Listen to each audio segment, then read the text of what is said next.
Máš hezký vlasy, zvala kadeřníka před soutěží, co? No, tak jako ty kadeřníkovi chodím skoro každý den, to se musí. Tak dobře, a co nám o sobě ještě prozradíš? No, takže jako je mi 14 let, jo. Tak chodím nakupovat a taky ráda s kamarádkama ven na půlkec a takhle. Jo, a tak já už poprosím asistentku, aby dala otázku i tobě. Troufáš si na naše těžké otázky? Ano. Máš jak tajemství? Nic, to bych musela skrývat. No, tak uvidíme, tak si vytáhni. Tak co pak to tu máme?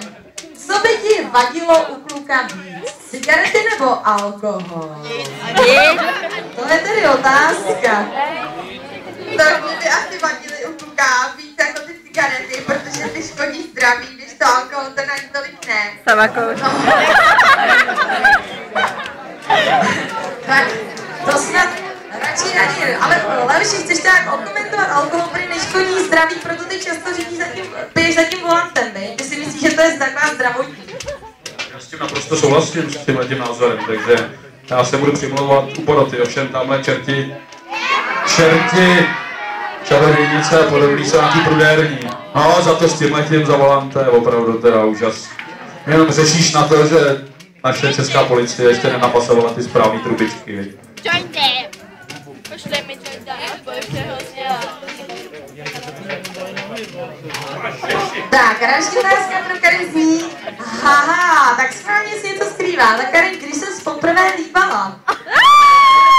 Doufám, že neřekne, že včera večer. A už vůbec ne v noci. Takže já jsem se poprvé líbala s mým bratrancem v 9 letech. Tak to byla taková asi malá pusa. Ne, bylo to s jazyčkem. No, nazdar. Tak to jsem zvědavá, jaká další tajemství skrývá naše soutěžící s číslem 6, slečna Karin!